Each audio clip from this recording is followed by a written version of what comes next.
आकाशवाणी भोपाल से प्रस्तुत हैं प्रादेशिक समाचार।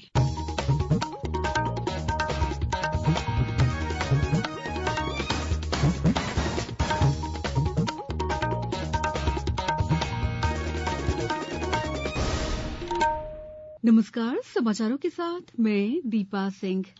सबसे पहले मुख्य समाचार। सर्वोच्च न्यायालय ने नोटबंदी के फैसले को सही ठहराया। जल संरक्षण से जुड़े विषयों पर चर्चा के लिए राज्यों के मंत्री 5 जनवरी से भोपाल में करेंगे विचार विमर्श। सतत विकास और महिला सशक्तिकरण विषय पर केंद्रित भारतीय विज्ञान कांग्रेस के सम्मेलन को प्रधानमंत्री नरेंद्र मोदी कल संबोधित करेंगे। और प्रदेश में पड़ रही है कड़ाके की सर्दी। आगामी 2 से 3 दिनों में मावठा गिरने के आसार। अब समाचार विस्तार से। उच्चतम न्यायालय ने वर्ष 2016 में 500 और 1000 रुपए की नोटबंदी के निर्णय को सही ठहराया है। 5 न्यायाधीशों की संविधान पीठ ने केंद्र सरकार की नोटबंदी के फैसले को चुनौती देने वाली 58 याचिकाओं को खारिज कर दिया। न्यायमूर्ति S.A. नजीर की अध्यक्षता वाली पीठ ने कहा है कि यह फैसला सरकार की आर्थिक नीतियों का है, इसलिए इसे बदला नहीं जा सकता। बहुमत के आधार पर फैसला देते हुए न्यायमूर्ति B.R. गवई ने कहा है कि केंद्र सरकार का निर्णय सही है, क्योंकि इससे पहले सरकार और रिजर्व बैंक के बीच परामर्श हुआ था। केंद्र सरकार ने शपथ पत्र में न्यायालय को बताया था कि नोटबंदी का उद्देश्य नकली नोट, काले धन, कर चोरी और आतंकी गतिविधियों के लिए धन मुहैया कराने पर रोक लगाना था। केंद्रीय जल शक्ति मंत्रालय 5 जनवरी से देश भर के जल विभाग से जुड़े राज्यों के मंत्रियों का 2 दिवसीय अखिल भारतीय सम्मेलन आयोजित कर रहा है। भोपाल में आयोजित इस सम्मेलन का विषय जल विजन 2047 है। जल शक्ति राज्य मंत्री प्रहलाद सिंह पटेल ने आज भोपाल में मीडिया से बातचीत करते हुए बताया कि सम्मेलन का शुभारंभ केंद्रीय जल शक्ति मंत्री गजेंद्र सिंह शेखावत करेंगे। सम्मेलन में मध्यप्रदेश के मुख्यमंत्री शिवराज सिंह चौहान और सभी राज्यों के मंत्री भी शामिल होंगे। जल शक्ति मंत्रालय ने आदरणीय प्रधानमंत्री जी से निवेदन किया कि वो जल समिट का उद्घाटन के पूर्व वो अपना विजन उसके सामने रखें और उसकी शुरुआत हो सके। मध्य प्रदेश के मुख्यमंत्री इसके उद्घाटन के कार्यक्रम में शामिल होंगे। हमारे कैबिनेट मंत्री माननीय शेखावत जी, हमारे राज्य मंत्री और सभी राज्य मंत्रियों को इसमें आमंत्रित किया गया है। इस 2 दिवसीय कॉन्फ्रेंस में पहला सत्र उद्घाटन का होगा और 3 सत्र पूरी तरह से डिस्कशन के होंगे। दूसरे दिन 3 हमारे टेक्निकल सेशंस होंगे। जल विषय पर अपनी तरह का ये पहला सम्मेलन है। इसका उद्देश्य राज्य के हितधारकों से इस विजन पर राय लेना और जल शक्ति मंत्रालय की योजनाओं को उनके साथ साझा करना है। मुख्यमंत्री शिवराज सिंह चौहान ने नए साल में आज मंत्रियों और सभी विभागों के वरिष्ठ अधिकारियों की बैठक ली। मुख्यमंत्री निवास में करीब 2 घंटे चली इस बैठक में सरकार के 2023 की रोड मैप पर चर्चा हुई। श्री चौहान ने विभागवार समीक्षा भी की। बैठक में मुख्य सचिव, डीजीपी, कलेक्टर सहित अन्य अधिकारी शामिल हुए। मुख्यमंत्री शिवराज सिंह चौहान और केंद्रीय खेल तथा युवा मामलों के मंत्री अनुराग सिंह ठाकुर खेलो इंडिया यूथ गेम्स का 5वें संस्करण के शुभंकर, टॉर्च और एंथम का अनावरण 7 जनवरी को करेंगे। खेल एवं युवा कल्याण मंत्री यशोधरा राजे सिंधिया ने बताया कि भोपाल के शौर्य स्मारक परिसर में शाम 6 बजे विभिन्न स्कूल और महाविद्यालय के विद्यार्थी, खेल विशेषज्ञों, खिलाड़ी, सोशल मीडिया इन्फ्लुएंसर आदि की उपस्थिति में मैस्कट लॉन्च किया जाएगा। श्रीमती सिंधिया ने आज टीटी नगर स्टेडियम में खेलो इंडिया यूथ गेम्स की तैयारियों की समीक्षा भी की।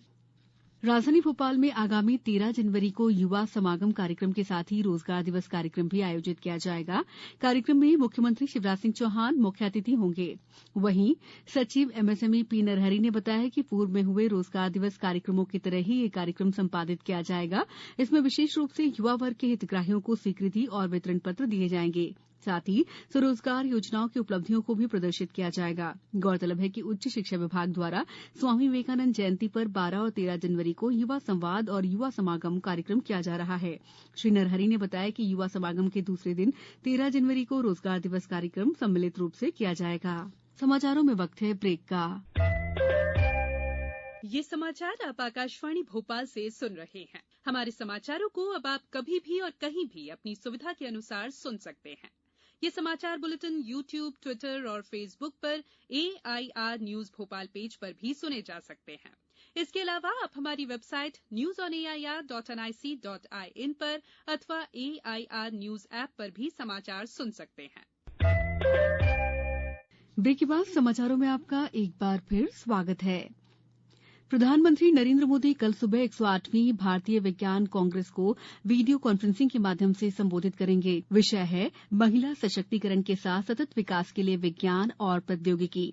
विज्ञान, प्रौद्योगिकी, इंजीनियरिंग, गणित, शिक्षा और आर्थिक भागीदारी तक महिलाओं को समान पहुंच प्रदान करने के साथ अध्यापन, अनुसंधान और उद्योग जैसे क्षेत्रों में महिलाओं की संख्या बढ़ाने पर विचार विमर्श किया जाएगा।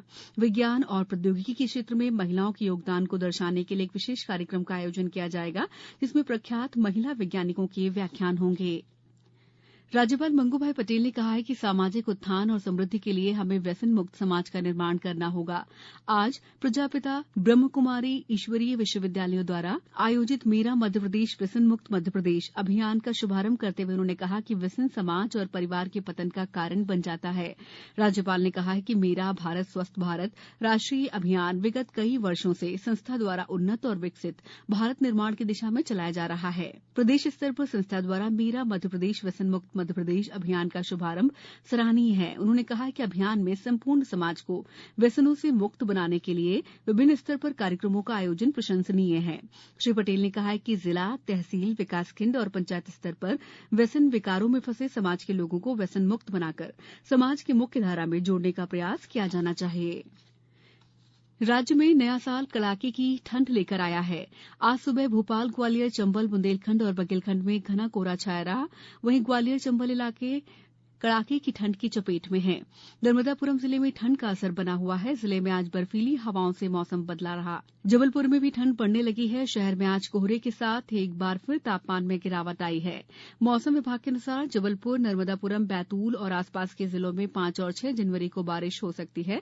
ग्वालियर, चंबल, बुंदेलखंड, बघेलखंड और महाकौशल क्षेत्र में तापमान 7 डिग्री, जबकि भोपाल, उज्जैन, इंदौर और नर्मदापुरम संभाग में पारा 9 डिग्री से नीचे जा सकता है। भिंड, मुरैना, श्योपुर, शिवपुरी, ग्वालियर और दतिया में घना कोहरा रहेगा। वहीं सतना, सागर, रीवा, रायसेन और भोपाल में मध्यम कोहरा छाये रहने की संभावना है। अब कुछ समाचार संक्षेप में।